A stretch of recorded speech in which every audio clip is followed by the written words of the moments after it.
Welcome, students, to this presentation on intuitive thinking. My name is Steve Linthicum, and I'm a professor here at Sierra College.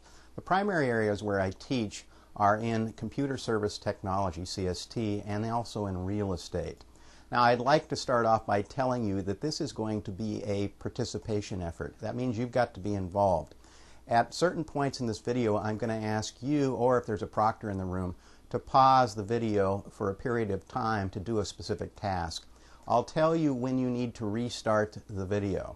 The key is following the instructions that I give explicitly. To benefit from this experience that we're going to enjoy, you must follow my directions exactly.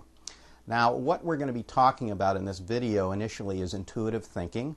A really good definition might be a way of knowing or thinking not based on carefully designed steps, formulas, or logic. Guessing, hunches, these sorts of things, and other unconscious maneuvers are included.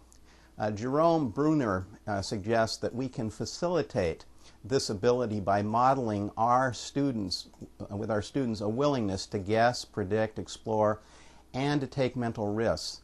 It's one of these good news, bad news sorts of things. The bad news is that we are not all created equal. Some of us are more intuitive than others. The good news is all of us can improve. We can learn to be more intuitive through practice. Okay, so the first thing we're going to do today is to start with a short exercise. You will be handed two items, an answer sheet and questions. This is a timed exercise. The title on the question sheet is Quiz A. You'll have 15 minutes to complete the exercise. When you are done, turn your questions over and the proctor will come by and pick them up. Retain your answer sheet. Be sure that you have entered your answers on the answer sheet. I'm going to ask the proctor at this point to pause the video once a slide comes up that says that we have a 15-minute break, and restart it once the 15 minutes has expired and your questions have been collected. So up comes the 15-minute slide.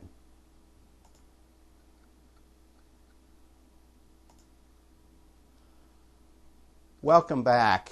If you took the quiz and had absolutely no idea what any of the answers were, well, that's great. We do not want you to have the answers.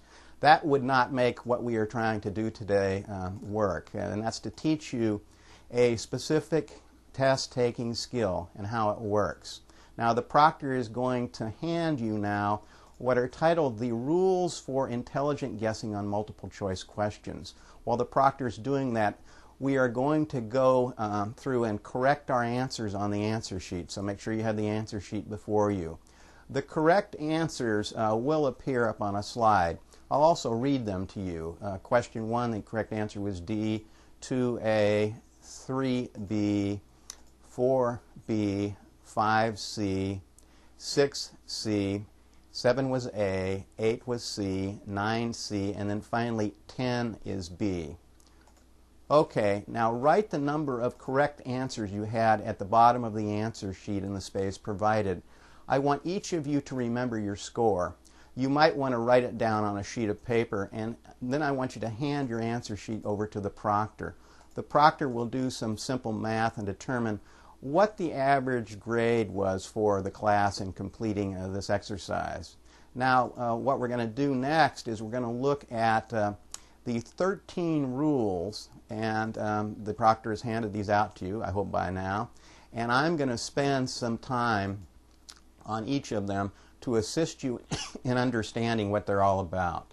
So let's go through them, and we'll start with Rule 1. Rule 1 states, alternatives with absolute or universal qualifiers are usually wrong. What this means is if I have an answer and in all the choices that says all, or words like every or never or in no case or in every case, these sorts of universal qualifiers, the answer is likely wrong. So what you're looking for in a multiple choice exam is if you've got 4 choices and 3 of them have these sort of universal qualifiers, you want to throw those out and focus on the one that is not that way. Using words like tends, okay, tends to do something, or almost, always.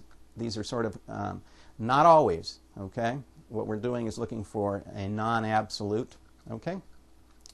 And if you don't have any idea what the answer is, like on the quiz we just took, look at that as a possible rule you might apply. So let's look at Rule 2. Alternatives that seem impossible or seem completely unrelated to the question are usually wrong. Now here you want to watch out for alternatives that are true but have nothing to do with the question, okay? And you know, that's a trick that people like me who write tests utilize. Put an answer which is an absolute true fact, but it has nothing to do with the question I've asked. Okay? So Rule 3 is if two or more alternatives say the same thing, each is probably wrong. Basically what you can do here is that this is an elimination tool. You can have two that are wrong, but not two that are right on most multiple choice exams. Most multiple choice exams don't say select two, they just identify that you are to select one. This is particularly true where we're using Scantron here at the college, although I think Scantron does have the ability to utilize multiple answers. That is, you could mark A and D, for example. Most instructors don't go through that process, so there's going to be one correct answer. Okay? So let's go on next to Rule 4.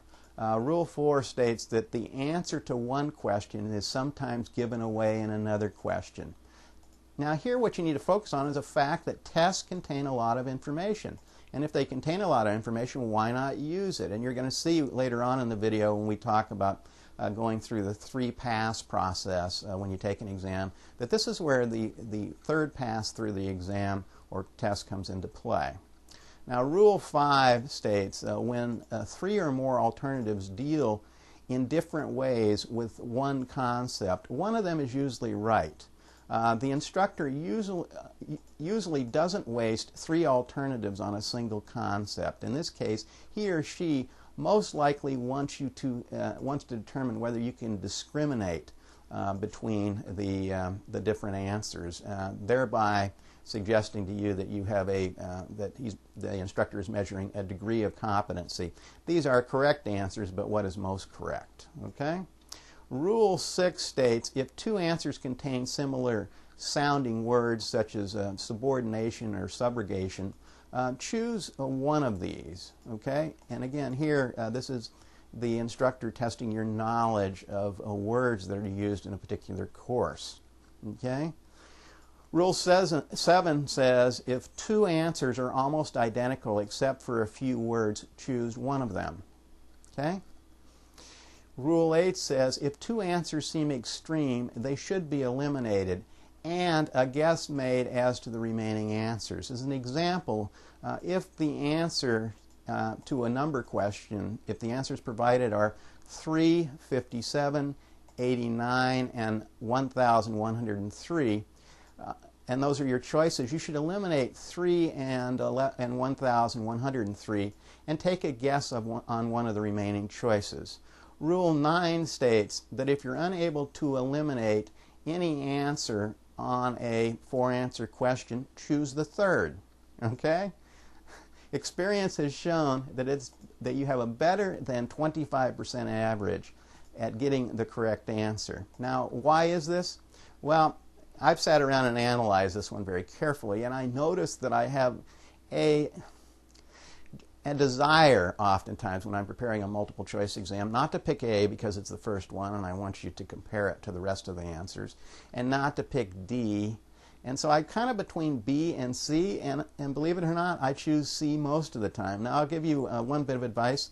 On my multiple choice exams, don't follow this rule, because I go through and I carefully analyze to make sure I have an equal distribution between A, B, C, and D. And if I have more C's than I should, I'll actually go in and modify the question and move the C answer, which is the correct answer, into a different location on the exam, and then move that answer back down to C. So I try to balance here. And you're going to see on tests that are standardized sort of tests where a lot of effort's going into it, the SAT, for example, that they know this, and they know all these rules, and so they're going to modify their exams so that you can't use Rule 9. Okay? Rule 10 states, don't try to apply definitions from outside the course. Okay? What we mean here is answer the question the questions found on your lecture and class readings, not based upon educational knowledge that you have outside the course. The instructor here is testing what you know about this particular course, not about some other subject matter. So focus on that, okay? Number 11, a relatively simple rule: never argue with the question, accept it at face value. Here, I guess what we're saying is don't dig too deeply, okay? Because sometimes you'll get an answer that the instructor doesn't want. You've overanalyzed the situation. Rule 12 states, when all else fails, choose the alternative that makes the best sentence when you're adding to an open-ended question. Look for subject-verb agreement. Know the instructor's quirks of language. Choose the longer answer. The instructor may have used more words to make that answer more precise, thus most correct. Okay? That rule makes some sense. And then to prove that these rules always work in all situations, we focus on Rule 13. And Rule 13 tells us that none of these rules work all the time. So use them only when you have to. So let's talk about the have to of this rule. The have to is I have no idea what is the correct answer when looking at all four of these. This is a sort of a last resort methodology here, or it allows you to eliminate. Perhaps if you eliminate one answer, well, clearly on a multiple choice exam where you have four choices, you're more likely than not to achieve on any one where you eliminate one or more answers a better score, because your guess, and this is a true guess, it's more likely to be successful if you've reduced it down to 3 or even 2 answers. 2, you got a 50-50 chance, okay? So, okay, now that we've analyzed these rules, I want the proctor to begin to hand out another quiz and answer sheet. The quiz is titled Quiz B. Again here, the same rules apply to this quiz as they did the first quiz. You'll have 15 minutes to answer the questions. Now note that there is a new column on the answer sheet. In it you're asked to put the rule number or numbers you use to solve the answer that's in the answer column. Now once you've completed the test, we'll again go through and I'll tell you what the correct answers are. We will collect your answer sheets and then analyze each question, and I'll explain what rule I think applies. So let's get started. The proctor will pause the video when the 15-minute slide comes up and then restart it after the 15 minutes has expired. Okay? So get ready, people. And here comes the slide.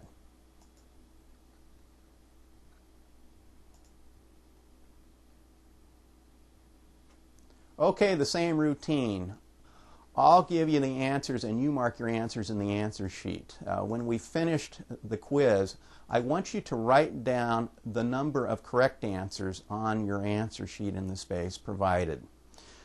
Question 1, B, 2 is D, 3 is C, 4 is A, 5 is B, 6 is C, 7 is C, and then 8 is A, and then 9 is A. Excuse me, 8 is B. Here I am confusing you. 9 is A, and then 10 is C. Okay?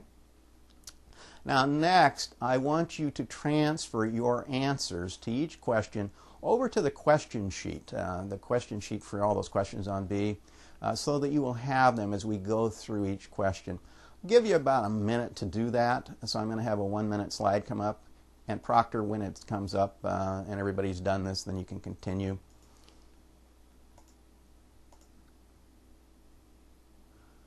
Okay, proctor, now's the time to collect the answer sheets, and you can do this while we go through the questions and the answers. Now I want you, proctor, to tabulate the average number of correct answers, and we'll see how we do as a group utilizing intelligent guessing. So let's start analyzing the questions and applying the rules, okay, to get the correct answer. So the first question is, when comparing LOK and ZIB, Hobson's experiments found that A, LOK is easier, B, ZIB is easier, C, ZIB is more difficult, and finally D, which is both A and B. Now the correct answer here is B, okay? Reason it's B is because you can see that the issue here is comparing, okay?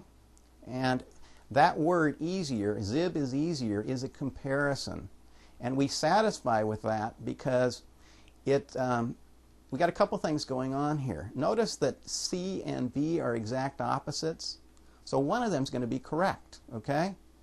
And notice how A fits into this picture. So look at it carefully. It says that in A, lock is easier, right? And in B, it says zib is easier. So one of those has got to be correct. And C is the opposite of B. So this is where we get to C as our most probable choice. And again here, the key here is comparing that one word, okay? So number 2, let's start on that one. In his famous study of infant baboons, I can't even pronounce this name, Bourth, showed that the effect of SAB, S-A-B, was, first answer, they inevitably display a submission posture. Second answer is all infants react with instant aggression. Third answer is afterward, they never showed affection for their mothers. And the third answer is they tended to isolate themselves from the group. Correct answer here is D. Why? Well, let's look at Rule 1 and see how it applies. And you'll see we got a key word here, tends. Okay, and I mentioned that earlier in the video. Okay, so let's look at the question 3. The result of Moden's study of KUK indicated that, first answer is A, all persons suffering from KUK are dangerous. Notice the word all there. B is no person suffering from KUK are dangerous. Notice that it says it's an absolute no. C is the chance of a person suffering from KUK from being dangerous is relatively small, and that's going to be our correct answer. And the final one is KUK most often results in love deprivation. Now, why is it successful? Well, let's look at Rule 5 and couple that with the fact that we have this all or no, so we can eliminate a couple answers. Okay? The fourth question reads as follows. In your readings, Carter described a number of problems with the FAZ theory. The most important of these was, first one is it's inconsistent with Duhm's law, DUM's law. Second is it is explained in relatively simple terms. Third is it is superior predicate value. And the fourth one is it appears to account for previously puzzling observations. Now, what rule did you pick here? Okay? Think about this for a moment. Okay? Well, our authors tell us, and I believe that they're correct on this, that Rule 5 is the appropriate one. See if you can figure out why. The next question is, which of the following is best known for his classic study of memorization in children? Now we have A is S. Bourth, or I can never pronounce that. Next one is B is R. Smith, C is Q. Bebham, and the last one, D, is H. Lawson.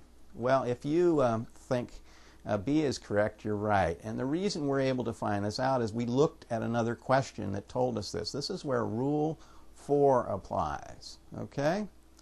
The answer is disclosed in another question, and we'll see that. Next question is 6. One difficulty in trying to teach DAK to children under 12 is that A is most students forget it easily.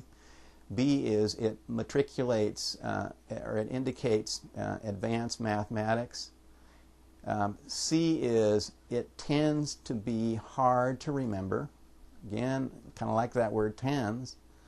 D is advanced mathematics is involved. Now, the authors of this series of questions tell us that the controlling rules here are rules 2 and 3. See if you agree. Okay, next question is, during the critical early years of childhood, the effect of BOF is, A, the children never learn to relate to each other. B is juvenile delinquency in every case. C, remember B, we got that word every case, that's every time. C is a tendency towards speech difficulties, like that tendency, tend to. And then D is inevitable mental retardation. Correct answer there, based upon the application of Rule 1, is answer C. Okay? Number 8, the effect of HIG on performance tests in college is, answer A comes out, eye movements are associated with dreaming about 80% of the time. Real specific, but perhaps maybe a little too specific. B, HIG reduces average performance. C, following HID scores tend to increase. And D, HID results in much lower scores in every case. Well, we can get rid of D. Okay? So for this guy, if you chose B, you're correct. Now, our authors tell us that they're looking here at rules 1 and 3 to get to that one. Now, question 9 is one of my favorites. One of my favorites because it's probably the only one I got right the first time I took this exam, except for those that I would get right by way of some sort of average. You know, you're going to get out of these 10 questions, you're bound and determined to get 2.5 right. So this one I got right, I think, because I knew the answer, surprisingly. Probably the weakest question in this quiz in that regard, because you can know the answer. It says here, the western state with the highest number of KUGSs in 1951 was, our first choice is Oregon, our second is New York, our third is Denver, and our fourth is Pennsylvania. Now, looking at this question, what does it ask us? Well, it asks us what state. Well, guess what? Denver's not a state, so it goes away. Okay? Also says what western state. New York's not in the west, and Pennsylvania's not in the west, so that leaves us with our correct answer, answer A. Okay? So the recommendation here is that you've got to have some knowledge of geography. That's why this is probably the weakest question on this exam. The whole idea was you don't know any of these. So let's go to one that you probably don't know anything about. It's the research of R. Smith shows that the effect of GIK on human memory was, answer A is people become more active in their everyday movements. B, relaxation increases up to a point. C is the children's recall is made more difficult. And D is appetites generally improve. Now remember earlier when we were talking about a question, and I said that you get this answer from referring to another question. Well, this is the other question. This is R. Smith. Okay? So you get 2 answers here, correct, relying upon Rule 3. Okay? So how did we do? I'll give the proctor a minute to let you know what the class average was for the first quiz and for the second quiz.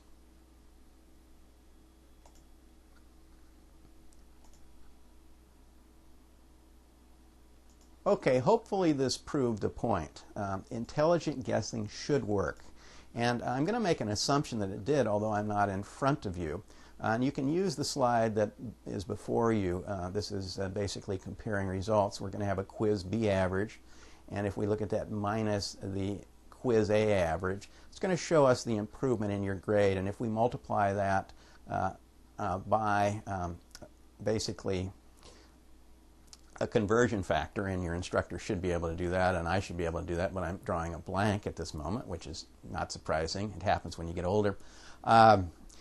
We have a percentage increase, and if, for example, we scored 2 questions higher on the second one, that would be a 20% increase. That would be great. That really would.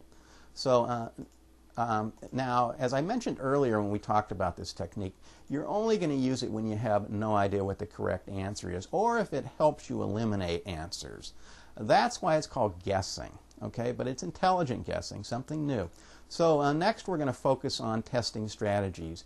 We know that multiple choice questions usually include a phrase or stem followed by 3 to 5 options. Some testing strategies include reading the directions carefully. Makes a lot of sense.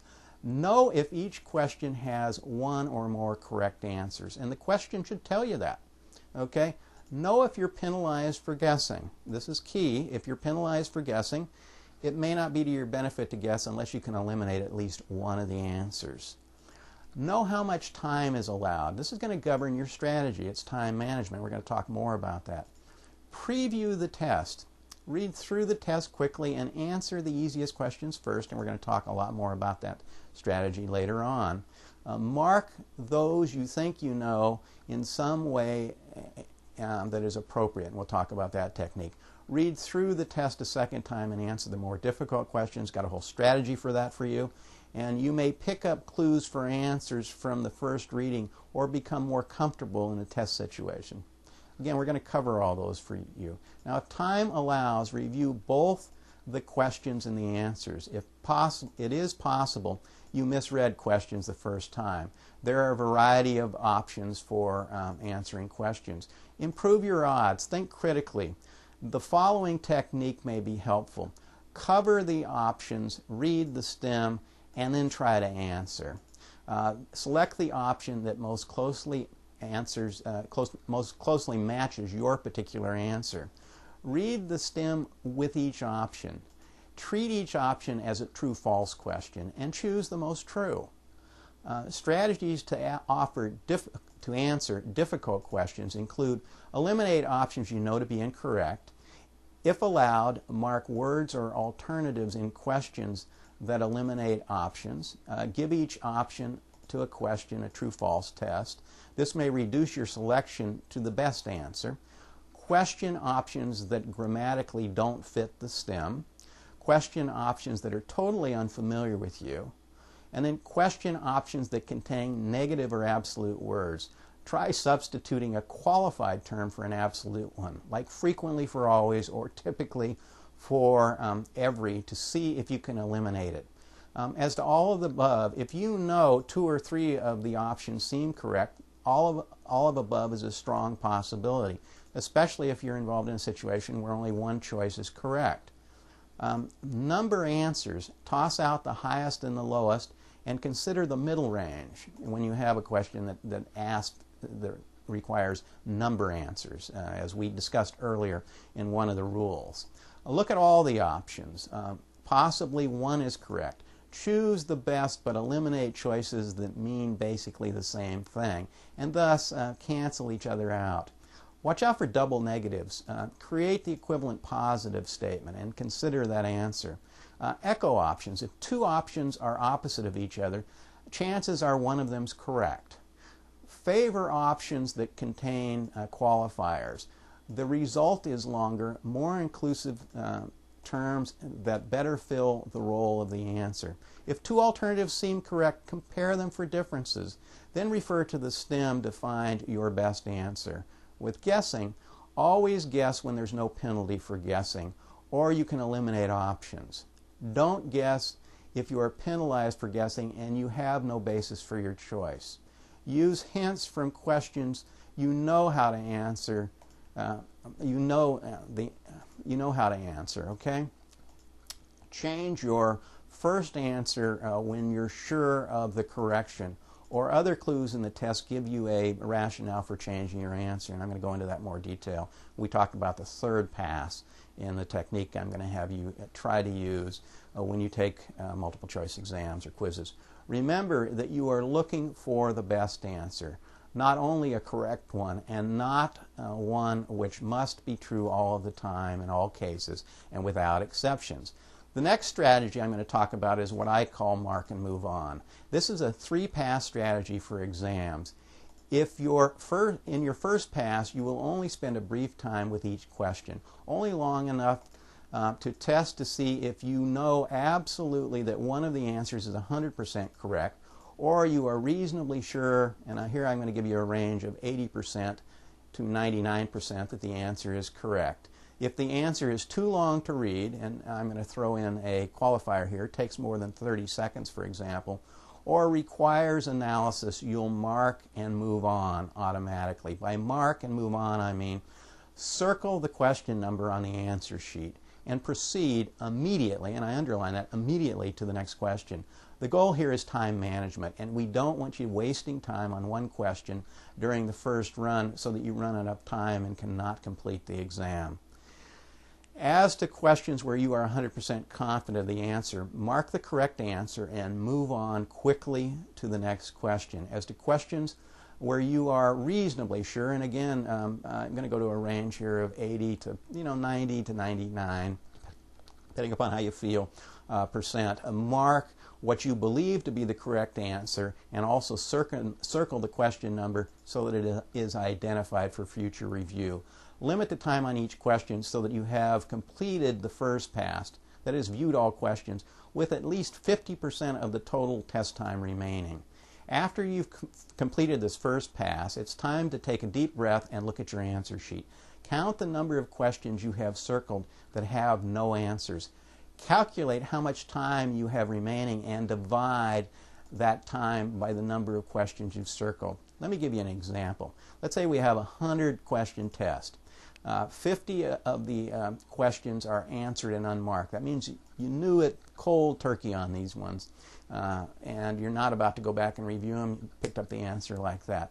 Now, 25 are marked and answered. That means these ones are ones where you think you know the answer. You got an 80% to 90+% probability that it's correct. Okay, and then we got that remaining 25 that are unanswered. Okay, now let's say that this is a 2-hour test, and so that would mean, since you've used 50% of the time, that you have 1 hour remaining. So we divide the 60 minutes by 25 questions. Those are the ones that we have marked and not answered, and that gives you about 2 minutes and 15 seconds per question.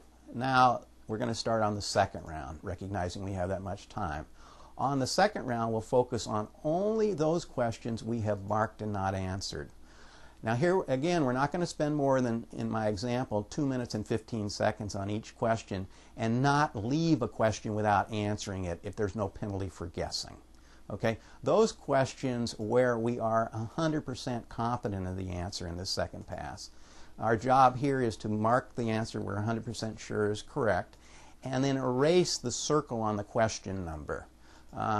In our example, it's likely that we will complete the second pass with something like 20 minutes remaining. Why that? Because you're going to use the maximum 2 minutes and 15 seconds on a question in that second pass, but not on all questions. So you're going to have some time remaining.